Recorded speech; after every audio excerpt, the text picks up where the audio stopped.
The morning sun cast long shadows across Flyinge Air Base as Major Henrik Lindstrom adjusted his collar, watching the newest addition to Squadron 13 walk across the tarmac. Captain Astrid Valkyrie Skirld moved with the measured pace of someone who had learned to ignore stares, her flight suit crisp despite the early hour. The other pilots clustered near the briefing room, their conversation punctuated by barely concealed laughter. "Look at her," Lindstrom muttered to Captain Eric Johansson, his second in command.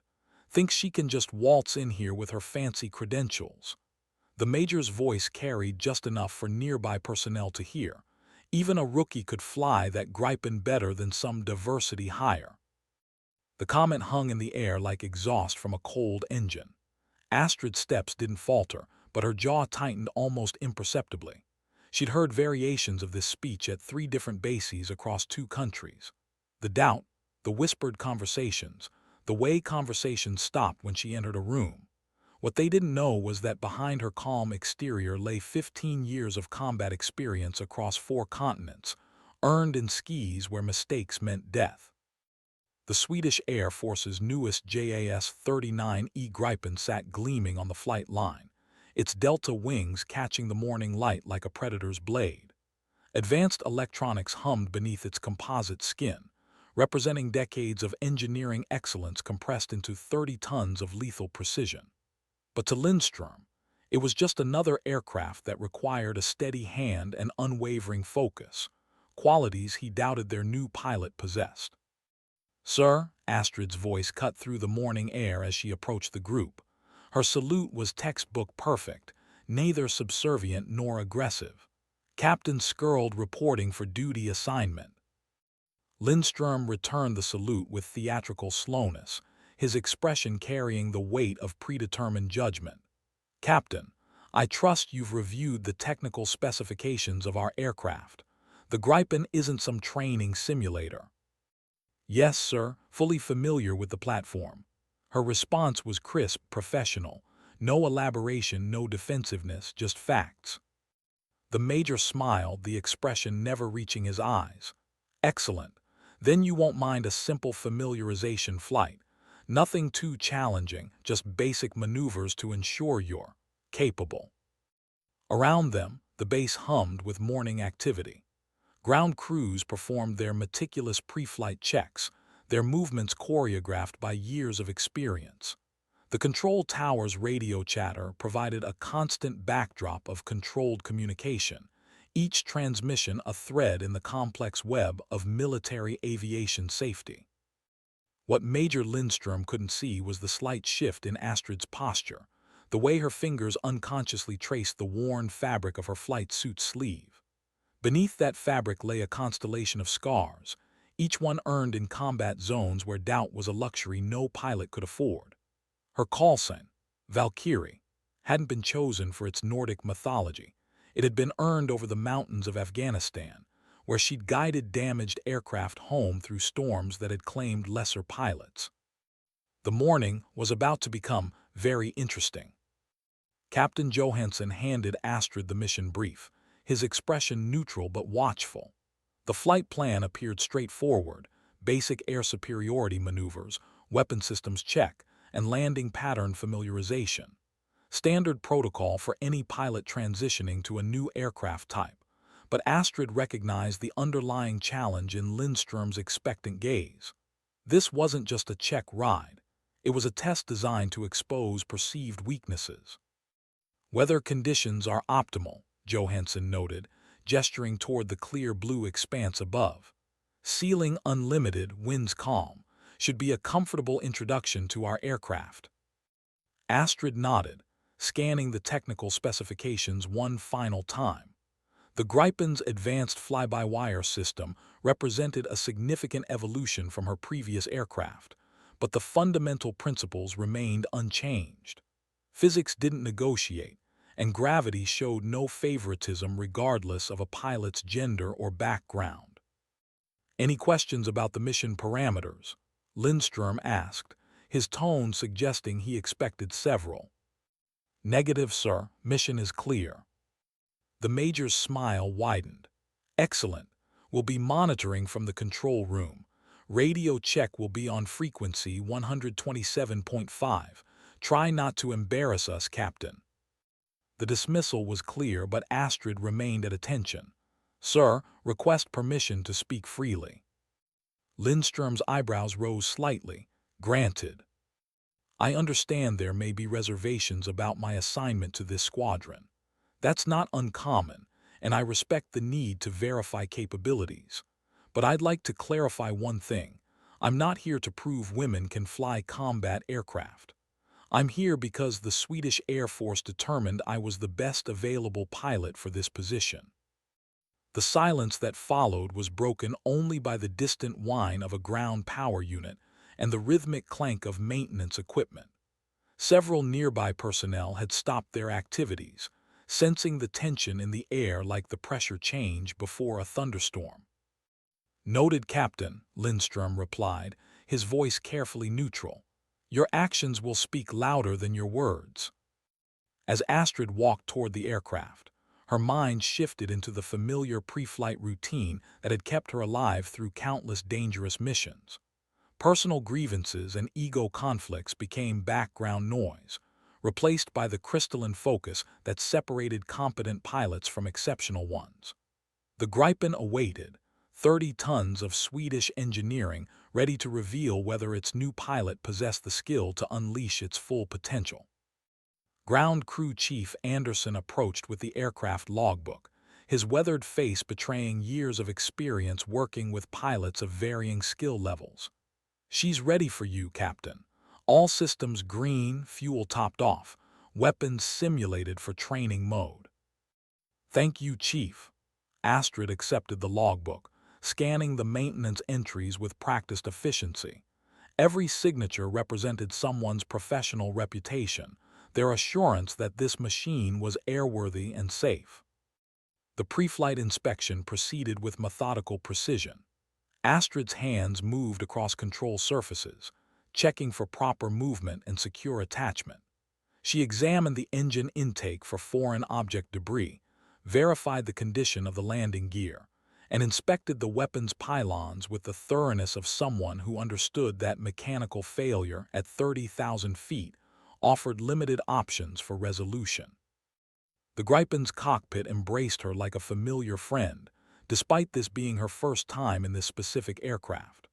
Modern fighter jets shared common design philosophies, and her hands found controls with instinctive precision. The multifunction displays came alive as she initiated the startup sequence, systems conducting their self-checks with electronic efficiency. Flying Tower, Valkyrie 1 requesting permission to taxi. Valkyrie 1, Flying Tower. Cleared to taxi runway 27, winds calm, altimeter 3012. Roger, cleared to taxi runway 27, altimeter 3012, Valkyrie 1. The radio exchange was routine, professional, but Astrid caught the slight hesitation in the tower controller's voice. Word traveled fast on military bases, and her reputation, whatever version was currently circulating, had clearly preceded her. The Gripen responded to her inputs with the precision of a finely tuned instrument. Swedish engineering had created something remarkable in this aircraft, a fighter that could operate from short, austere runways while maintaining performance comparable to much larger, more complex jets.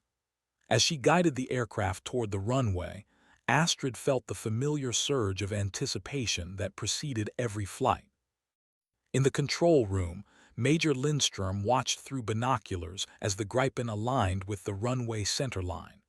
"Let's see what our new pilot is made of," he murmured to Johansson. Neither man could see the slight smile that played across Astrid's lips as she advanced the throttle and felt 22,000 pounds of thrust push her back into her seat. The Gripen accelerated with authority, and in seconds that seemed like heartbeats, she pulled back on the stick and watched the earth fall away below. The aircraft climbed through the thin Swedish air with aggressive efficiency, its engines singing the song of controlled combustion and precise engineering.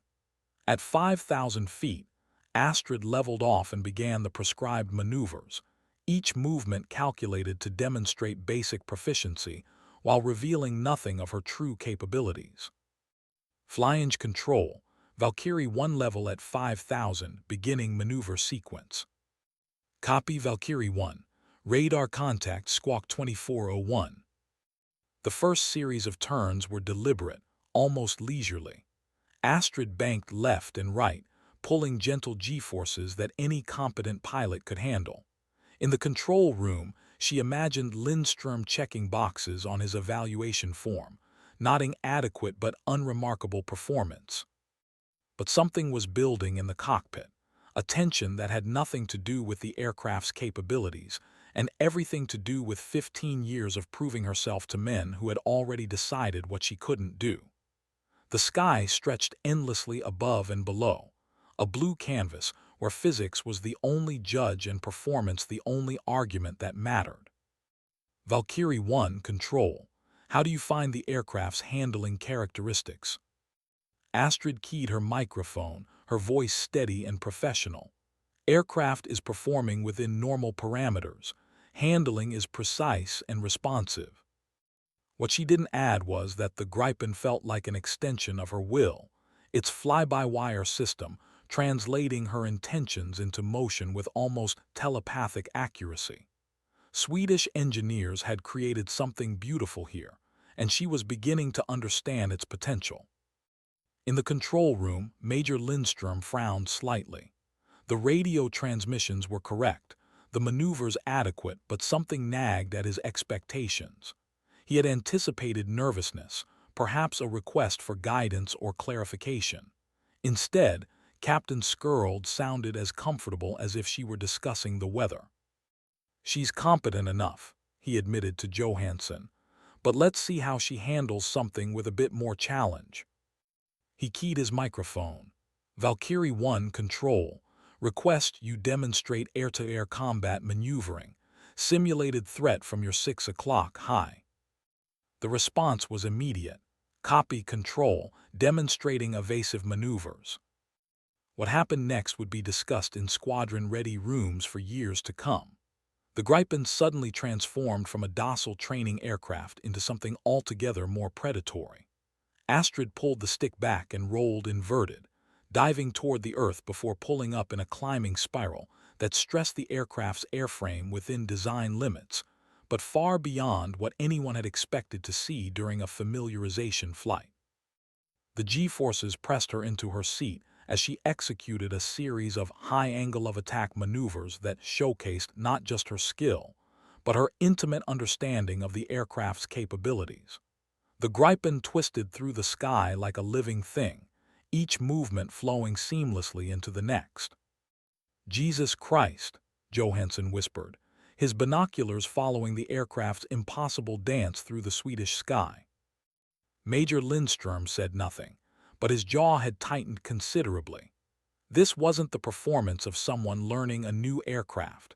This was the demonstration of a master craftsman showing what could be done with the right tools and sufficient skill. In the cockpit, Astrid felt the familiar rush of pushing an aircraft to its limits while maintaining complete control. The Gripen responded to her every input as if it had been designed specifically for her flying style. She rolled inverted again, pulling negative Gs before transitioning into a high-speed pass that had the aircraft momentarily approaching the sound barrier. Valkyrie 1 Control. Lindstrom's voice carried a new edge. Request you return to standard flight parameters. Copy Control, returning to level flight.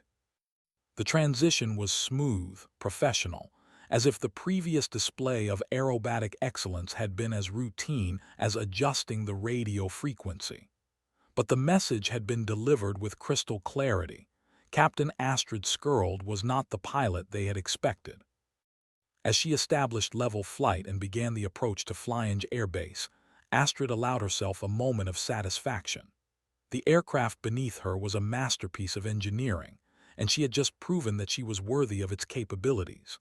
But more importantly, she had reminded herself why she loved flying, not to prove points or answer doubts, but because in the sky, surrounded by infinite blue and the song of a perfectly tuned engine, She was exactly where she belonged.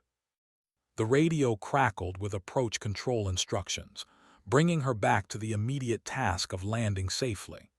But in the control room, she knew that assumptions were being quietly reconsidered and expectations adjusted. The landing was a masterclass in precision flying. Astrid brought the Gripen down the glide path with the smoothness of someone who had made similar approaches in far more challenging conditions. The main gear touched the runway with barely a squeak, followed by the nose gear settling with equal gentleness. She deployed the drag chute and applied wheel brakes, bringing 20-plus tons of fighter aircraft to a controlled stop. Flying Tower, Valkyrie 1, clear of the active runway. Roger, Valkyrie 1. Taxi to the ramp, ground control 121.9. As she taxied back to the squadron area, Astrid could see personnel gathering near the flight line.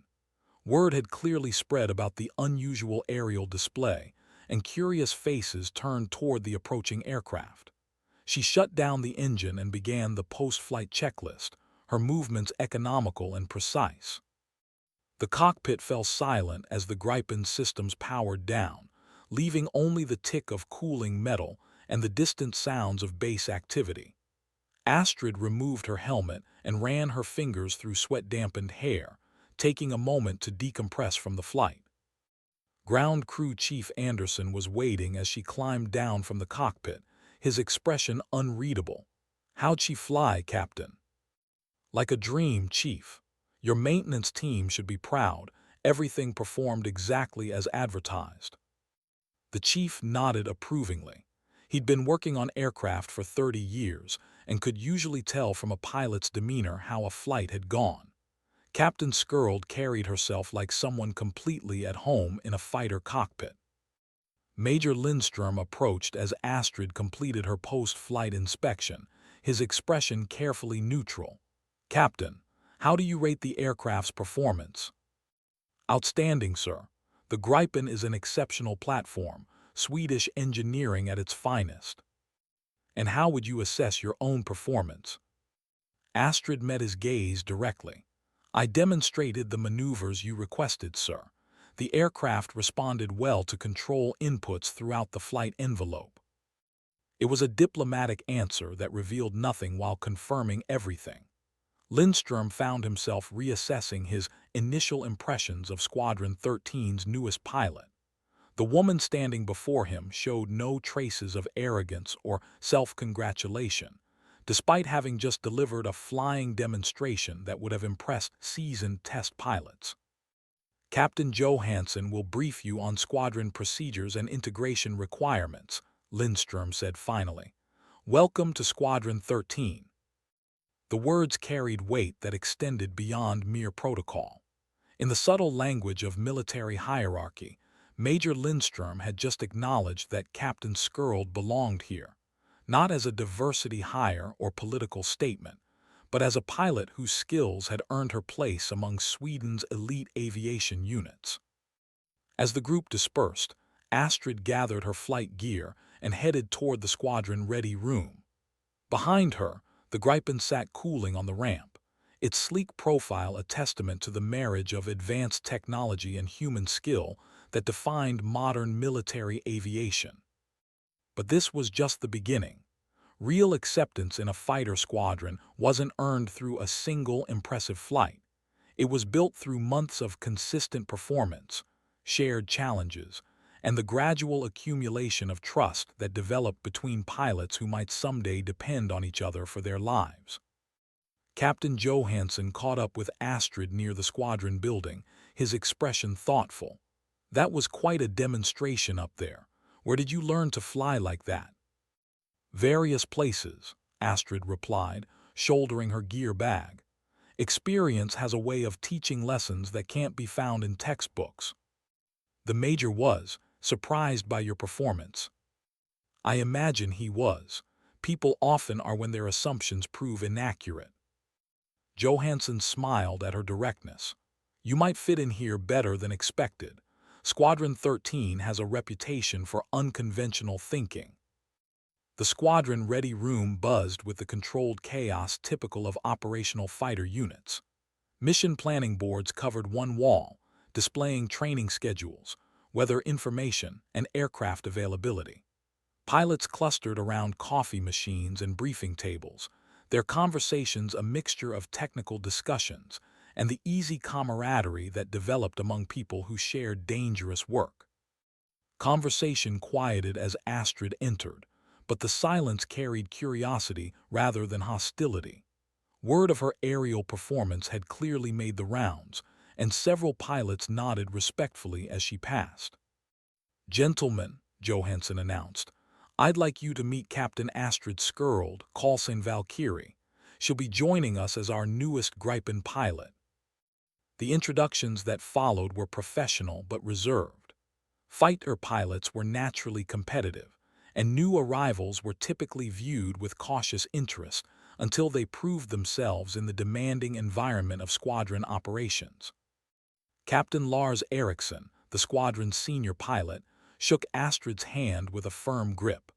"Heard you put on quite a show during your Czech ride. Looking forward to seeing what you can do during more challenging scenarios."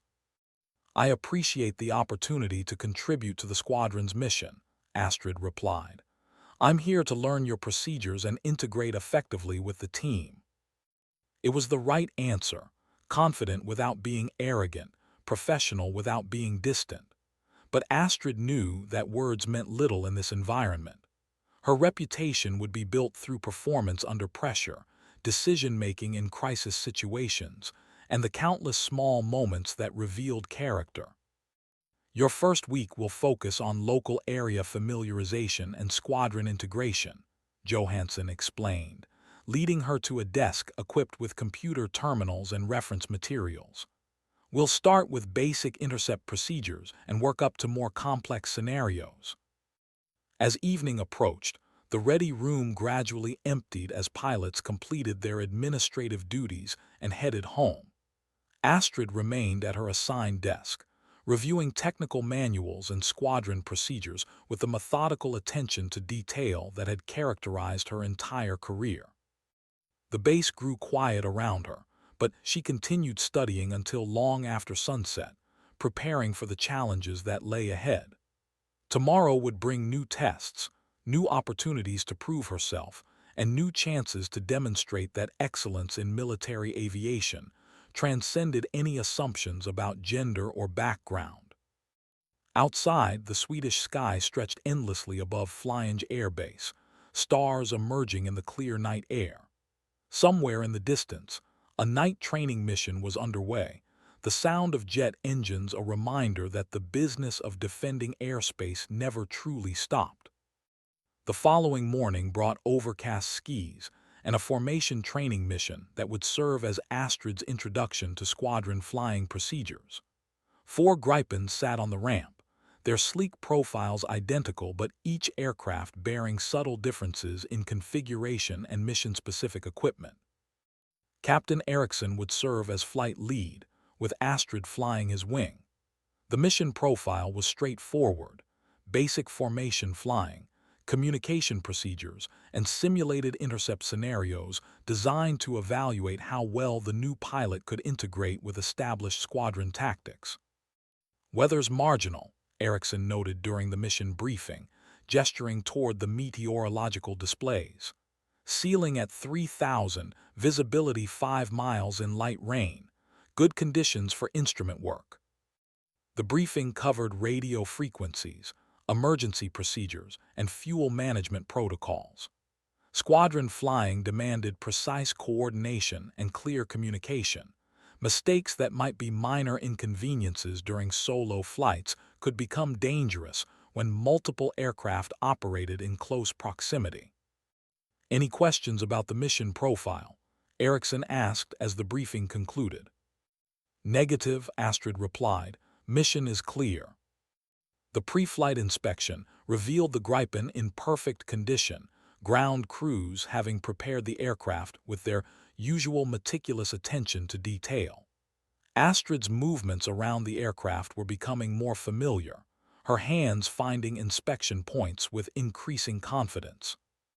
The formation takeoff proceeded smoothly, both aircraft accelerating down the runway in disciplined spacing before lifting off into the gray morning sky. At 3,000 feet, they entered the cloud layer, and visibility dropped to the instrument-defined world of modern aviation. Valkyrie 2 lead, check-in. Valkyrie 2 ready. The radio discipline was crisp, professional. Formation flying in weather required absolute precision in communication and aircraft control. There was no margin for error when flying in close proximity with limited visibility.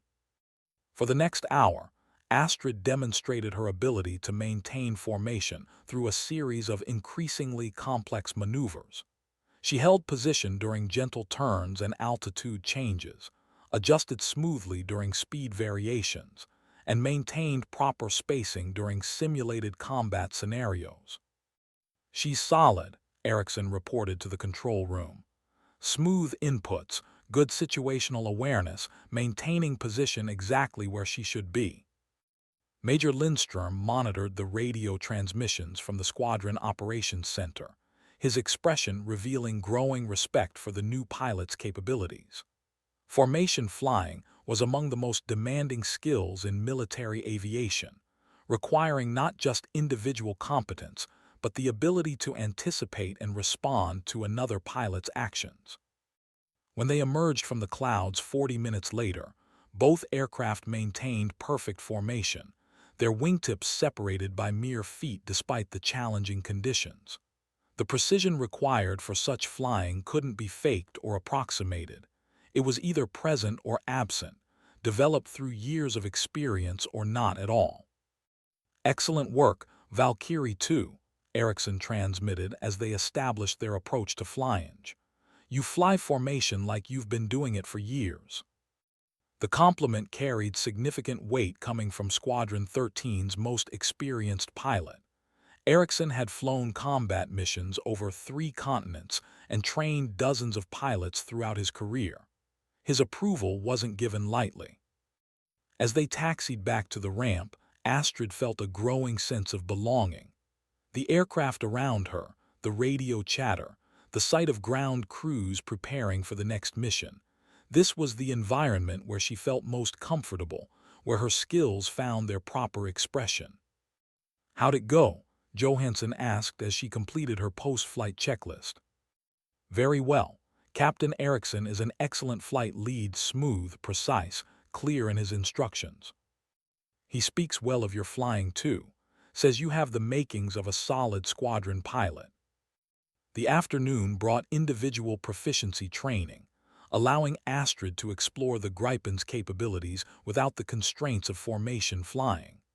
The mission profile included air-to-air gunnery practice, electronic warfare scenarios, and high-altitude performance testing.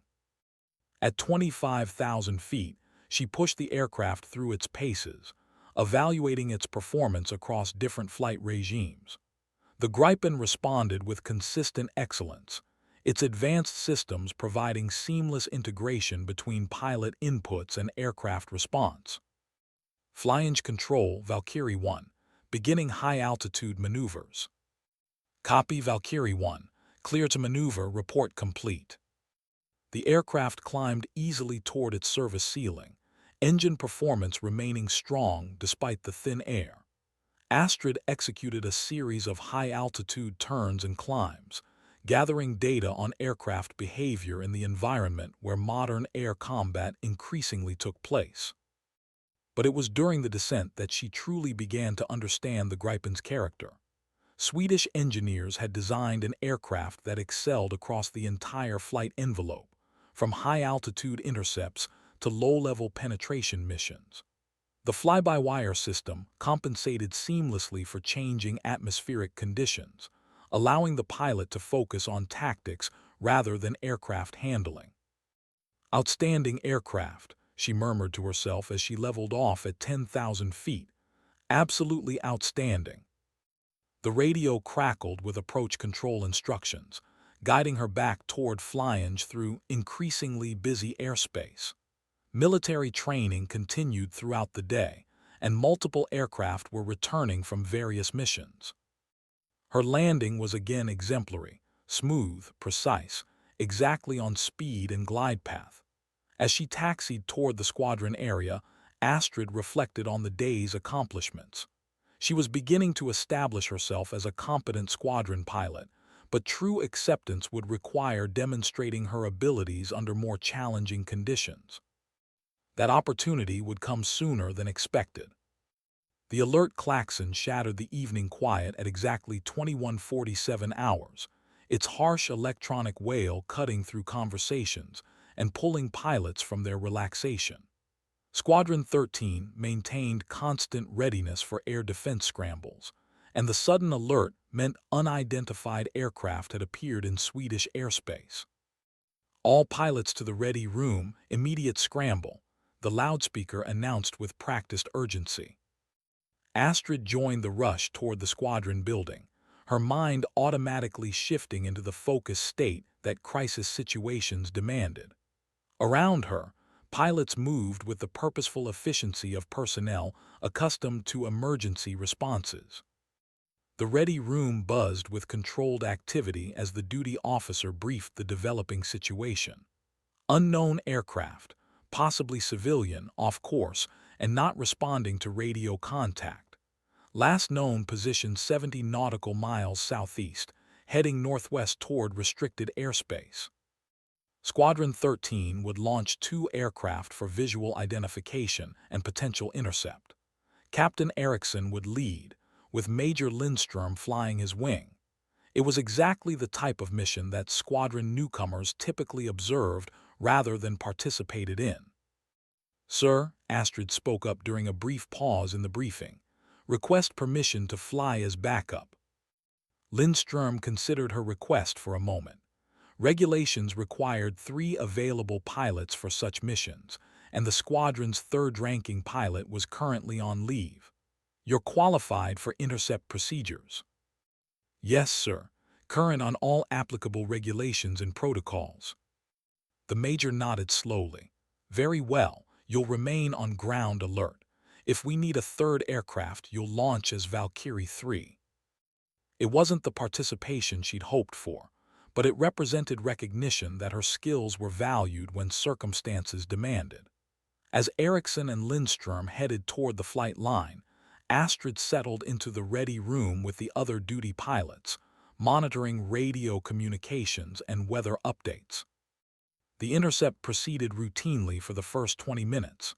Both aircraft launched successfully and established contact with the unidentified target, which proved to be a civilian business jet with communication failures. Standard protocol called for visual escort to the nearest appropriate airport.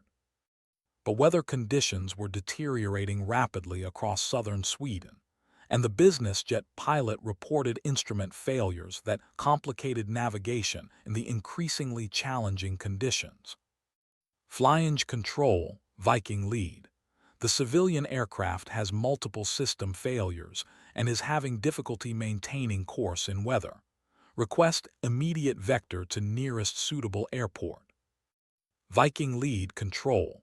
Nearest suitable field is Malmö, bearing 270, distance 43 nautical miles. Weather there is marginal but improving. The radio exchanges revealed growing concern in the voices of both military and civilian pilots. What had begun as a routine intercept was evolving into a potential search and rescue situation as weather conditions continued degrading. Viking 2 lead. I'm showing weather moving in faster than forecast. We may have a problem. Major Lindstrom's voice carried the tension of a pilot recognizing that circumstances were exceeding normal parameters. The civilian aircraft was struggling with both mechanical failures and increasingly severe weather, a combination that had claimed aircraft before. Control, Viking lead. Request immediate launch of backup aircraft. We may need additional assistance with this intercept. The order Astrid had been waiting for came within minutes. Valkyrie 3, immediate scramble. Join Viking flight for civilian aircraft escort. She was moving before the transmission ended, her flight gear already prepared and ready. The ground crew had her Gripen prepared for immediate launch, engines warmed and all systems checked. Within 6 minutes of receiving the scramble order, she was airborne and climbing toward the intercept area. Viking lead, Valkyrie 3 airborne, climbing to flight level 250. Copy Valkyrie 3. Vector 280, join on Viking flight for civilian escort. Weather is deteriorating rapidly. As she approached the intercept area, Astrid could see the wall of weather approaching from the west, a solid line of storms that would make navigation extremely challenging for an aircraft with failed instruments. The civilian pilot was in serious trouble, and Squadron 13 now had 3 of their best aircraft committed to ensuring his survival.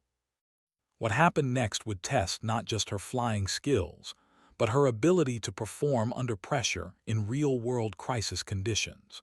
The clear skies of her Czech ride seemed like a distant memory as she prepared to prove herself in circumstances where there was no room for error. The civilian Beechcraft appeared as a small dot against the darkening sky, its erratic flight path clearly visible even from several miles away. Captain Eriksson and Major Lindstrom flanked the struggling aircraft, their Gripens providing both navigation assistance and moral support to a pilot facing multiple system failures in deteriorating weather. Valkyrie 3, Viking lead. Take position high and to the east. Monitor emergency frequency 121.5 in case our friend needs to talk directly. Copy Viking lead, Valkyrie 3 in position. From her vantage point 1,000 feet above the formation, Astrid could see the full scope of the developing crisis. The storm front stretched across the horizon like a gray wall, its interior illuminated by occasional lightning flashes. The civilian aircraft appeared increasingly small and vulnerable against the approaching weather system. Malmö approach, Viking lead. Emergency aircraft inbound, multiple system failures, pilot requesting immediate landing any available runway. Viking lead, Malmö approach. Runway 23 cleared for emergency landing. Winds 240 at 15 gusting 25, visibility 3 miles in rain. The weather conditions at Malmö were marginal but manageable for a properly functioning aircraft. However, the Beechcraft's instrument failures made even a routine approach extremely challenging. The pilot would need constant guidance to reach the runway safely. Golf Bravo Charlie Delta, Viking lead. How are your flight controls responding? The civilian pilot's voice revealed strain but not panic. Viking lead, controls are sluggish but functional. Navigation systems are completely failed, and I'm losing radio clarity. Astrid monitored the exchange while maintaining her position above the formation. The civilian pilot was clearly experienced, maintaining aircraft control despite multiple equipment failures. But experience had limits when faced with failed instruments and deteriorating weather. Viking lead, Valkyrie 3. I have visual on weather cell approaching from the northwest. Estimate contact in 15 minutes at current position. Copy Valkyrie 3. We need to expedite this approach. The formation began descending toward Malmö Airport, the 3 military aircraft providing a protective envelope around the struggling civilian plane. Navigation guidance came primarily from the Gripen's advanced systems, with the pilots calling out headings and altitude changes to help the Beechcraft pilot maintain proper course. But as they descended through 10,000 feet, the situation deteriorated further. The civilian aircraft began experiencing engine roughness, adding mechanical problems to the existing navigation difficulties. Engines running rough, the civilian pilot reported, his voice now carrying unmistakable concern. Oil pressure fluctuating, temperature climbing. Major Lindstrom immediately recognized the implications. An engine failure combined with instrument problems and challenging weather created a scenario where successful landing was no longer guaranteed. Emergency planning needed to begin immediately. Malmö approach, Viking lead. Declare emergency for Golf Bravo Charlie Delta. Possible engine failure in addition to navigation equipment problems. Viking lead, emergency declared. All traffic cleared from the area, emergency vehicles standing by. The approach to Malmö Airport became a carefully choreographed ballet of 3 military jets, guiding a failing civilian aircraft through increasingly difficult conditions. Rain began to spatter their canopies as the storm front caught up with the formation, reducing visibility and adding turbulence to their challenges. Golf Bravo Charlie Delta, you're slightly left of course. Turn right 5 degrees. Turning right, how does my altitude look? You're 200 feet high. Begin descent at 500 feet per minute. The radio exchanges continued with machine-like precision, each transmission providing crucial guidance to a pilot who could no longer trust his instruments. The 3 Gripen pilots had become his eyes and ears, his navigation system and approach control. At 5 miles from the airport, Astrid spotted the runway lights cutting through the gloom like a bright pathway to safety. Malmö Airport in sight, bearing 090, 5 miles. Thank God, came the civilian pilot's response. I can see the lights now. But the relief was premature. As they approached the airport boundary, the Beechcraft's engine began producing irregular sounds that were clearly audible even over the radio. Oil smoke started trailing from the engine compartment, visible against the gray sky.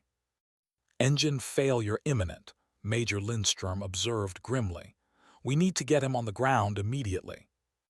The final approach became a race against mechanical failure and weather conditions.